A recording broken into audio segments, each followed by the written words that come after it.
Assalamualaikum warahmatullahi wabarakatuh. Welcome back to my channel. Selamat datang kembali di eh, channel Sarjana Sandi, teman-teman semuanya. Kali ini aku akan memberikan sedikit materi, yaitu materi sesi 2 tes wawancara PPK PPK 2022 ya, tutorial super mantap. Nah, sebelumnya teman-teman kita sudah membahas beberapa hal ya teman-teman ya, termasuk di dalam kepemiluan teman-teman. Nah, di sini kemarin sudah saya terangkan beberapa ya teman-teman ya. Kalau nggak salah itu sampai pengetahuan tentang pemilihan yang mencakup tugas wewenang dan kewajiban PPK, penelitian syarat dukungan pasangan calon perseorangan, teknis penggunaan suara, dan perhitungan perolehan suara dan rekapitulasi perhitungan perolehan suara. Nah, ini sebenarnya ini dijabarkan lagi ya, ada poin-poinnya ya teman-teman ya, ada poinnya dari mulai A sampai E. Untuk poin A kemarin sudah dijelaskan teman-teman bahwasanya pengetahuan tentang pemilih yang mencakup tugas wewenang dan kewajiban PPK itu kemarin sudah diberikan ya. Nah, sekarang kita akan selanjutnya ya teman-teman ya, di part ini kita akan penelitian syarat dukungan pasangan calon perseorangan ya teman-teman ya. Nah, di sini ya kita akan langsung memulainya saja ya teman-teman ya. Kemarin saya belum berikan beberapa contoh ya di sini. Nah, di sini saya akan memberikannya. Yang pertama adalah pertanyaan tentang data pribadi teman-teman. Pertanyaan tentang data pribadi. Pertanyaan tentang data pribadi biasanya digunakan untuk membuka percakapan dan mencairkan suasana. Nah, teman-teman nanti akan diberikan pertanyaan ini ya tentang data pribadi. Jadi teman-teman mohon untuk dijawab dengan lugas, dengan santai ya, dan dijawab dengan sepenuhnya teman-teman. Karena di sini tujuannya adalah untuk mencairkan suasana ya ketika wawancara kerja ya.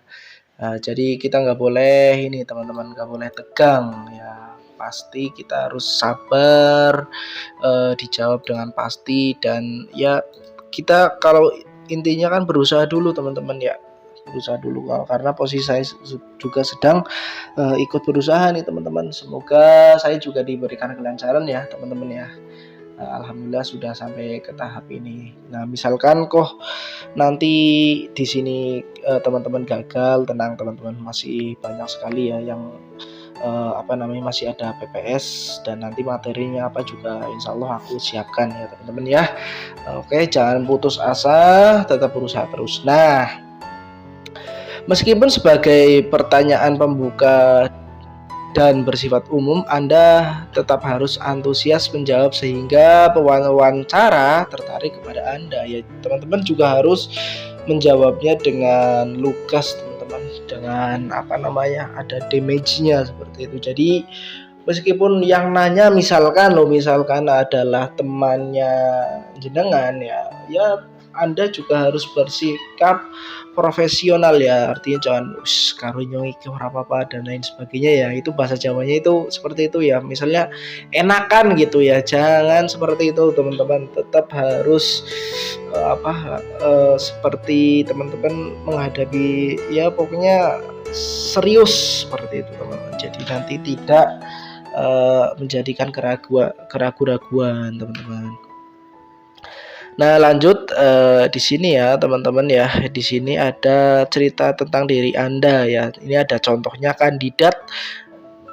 Nama saya Faisal Setiawan. Saya alumni ilmu komputer dari Universitas Indonesia. Sekarang ini saya bekerja di PT Maju Mundur sebagai teknisi jaringan. Saya bekerja di perusahaan tersebut sejak Januari 2013. Nah, itu teman-teman ya, salah satunya ya. Jadi teman-teman silahkan dijawab, jangan ragu-ragu ya teman-teman ya.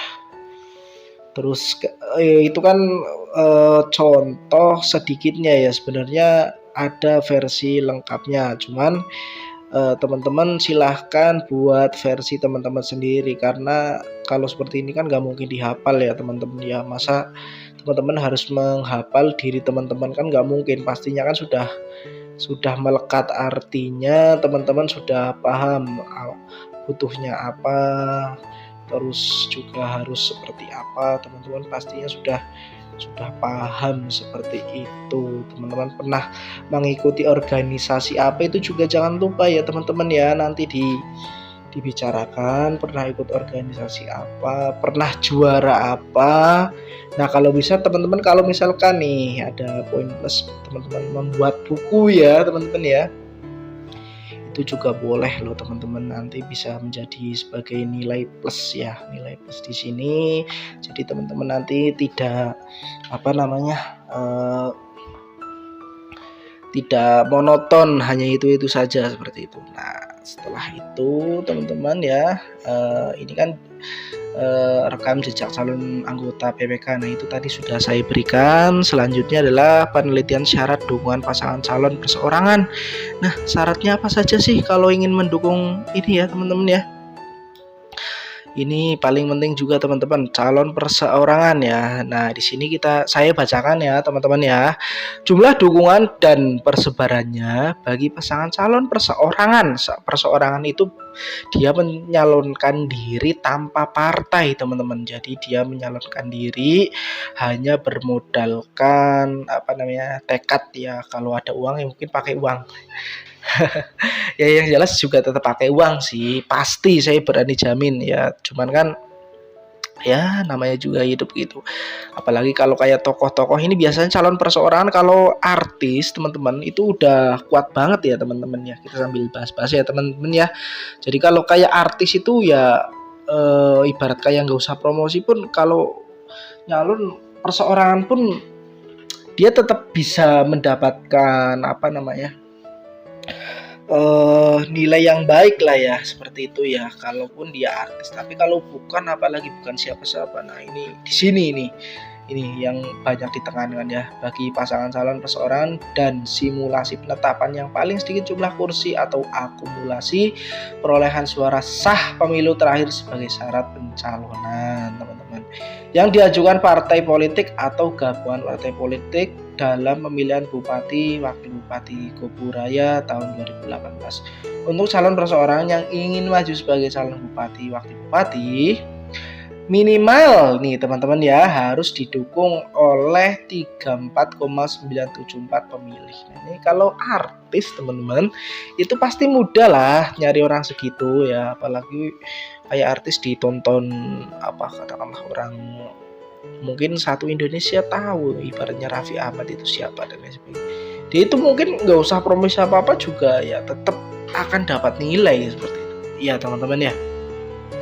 Apalagi udah gitu misalkan Raffi menggunakan uang, wah mantap banget. Artinya menggunakan uang itu dia berani speak seperti itu, berani bangun jalan apa dan lain sebagainya ya. Lebih tepatnya di arah yang positif. Pemilih, nah ini ya teman-teman, saya lanjut. Yang terdaftar dalam DPT. DPT itu apa teman-teman?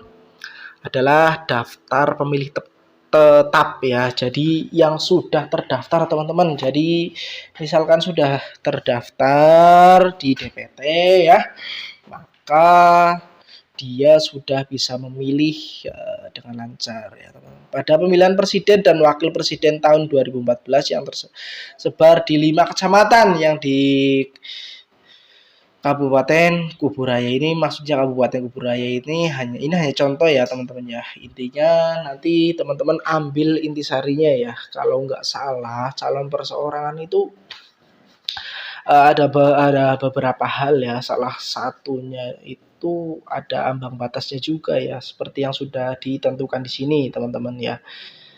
Itu nanti saya perjelas lagi teman-teman. Nah ini ada juga, ini penting ya teman-teman ya, takutnya ini juga ditanyakan calon dukungan dari partai teman-teman. Nah di sini saya bacakan, partai politik atau gabungan partai politik yang ingin mengusung calon bupati wakil bupati Kuburaya tahun 2018 harus memenuhi syarat memperoleh dukungan paling sedikit 9 kursi. Nah ini kalau dia menggunakan partai, maka ini sudah menggunakan kursi teman-teman. Paling sedikit adalah 9 kursi DPR ya teman-teman, DPRD. Terus atau memperoleh dukungan paling sedikit 72,834. Nah, ini kudu lebih banyak lagi dari yang perseorangan teman-teman, karena ini kalau partai itu sudah menjamin ada orangnya seperti itu. Maka harusnya nyari 72,834 itu harusnya sudah mudah. Dari akumulasi perolehan suara sah partai politik peserta pemilu anggota DPR Kabupaten Kuburaya tahun 2000, penyerahan syarat dukungan minimal calon perseorangan dimulai tanggal sekian-sekian. Nah, itu teman-teman, karena juknis yang 2022 belum keluar, maka saya menggunakan ini. Kurang lebih intinya sih seperti itu teman-teman ya. Kurang lebih tidak jauh beda seperti itu. Nah, di sini juga saya sudah menyiapkan ya. Nah, ini untuk pelaksanaan rekapitulasi apa saja ya teman-teman ya. Nah, di sini sebenarnya aku udah punya, cuman bagi teman-teman yang ingin mendapatkan filter tersebut ya, nanti silahkan komen 5 kali mau seperti itu ya. Jadi mau, terus kirim, terus ulangi seperti itu ya. Jadi sampai 5 kali. Nanti kalau sudah memenuhi syarat ya, nanti akan segera saya kirimkan. Terus jangan lupa like, komen, dan subscribe. Nanti kekurangannya di mana saja biar nanti saya juga melakukan pembetulan teman-teman. Nanti biar teman-teman belajarnya makin asyik dan makin berwawasan teman-teman, karena ini juga akan menyangkut wawasan teman-teman ya. Misalkan nanti di kecamatan teman-teman itu katakanlah ada berapa ya, ada berapa penduduknya dan lain sebagainya, itu kewilayahan juga sangatlah penting sekali teman-teman. Oke, itu dulu ya teman-teman ya dari saya, semoga bermanfaat. Tinggalkan komen apabila berkenan ya, nanti insya Allah kalau ada waktu saya jawab teman-teman. Itu dari saya. Wassalamualaikum warahmatullahi wabarakatuh.